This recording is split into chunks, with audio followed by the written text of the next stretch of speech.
dear Minister of Sport Šekić,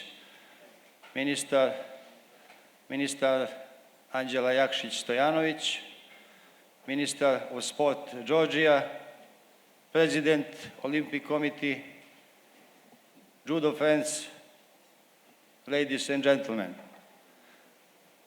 Zadovoljstvo mi je što večeras mogu da vas pozdravim u ovom svečanom ambijentu kao dio organizacije velikog sportskog događaja, Evropskog seniorskog prvenstva u džudou za seniore Podgorica 2025.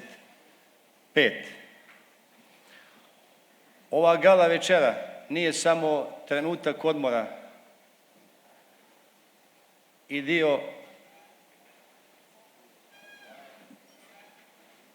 dio relaks atmosfere, već je ovo prilika da se zahvalimo svima onima koji su pomogli organizaciju ovog velikog sportskog događaja.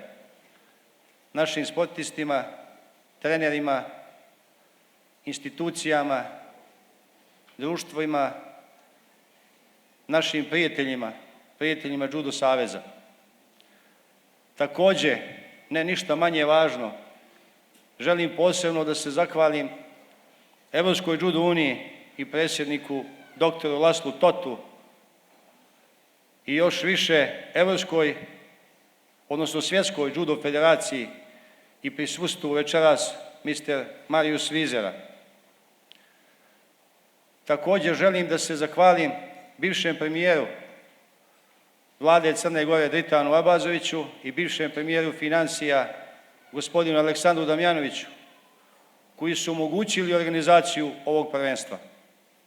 Ali također i da se zahvalim sadašnjem premijeru gospodinu Milojku Spajiću, sadašnjem ministru sporta gospodinu Šćekiću i sadašnjem ministru financija gospodinu Novici Vukoviću, koji su ispoštovali i realizovali ovaj projekat. Kako realizacija ovog velikog događaja iziskuje veliki trud i rad, a i trošak, ovom prilikom želim da se zahvalim i našim sponzorima koji su podržali ovaj istorijski sportski događaj i čitavom crnogorskom judo timu. Crna Gora možda jeste mala zemlja, ali je velikog srca. I siguran sam da ste po dolasku u našu zemlju osjetili tu toplinu. Želim večeras da se prijateljski družimo, lijepo provedemo i uživamo u ovom svečanom ambijentu. Hvala vam što ste dio ovog istorijskog sportskog događaja koji će nam dati novi zamajac i vjetar u leđa kao organizaciji novih sportskih događaja i postizanju sportskih rezultata. U to ime živjeli i cheers!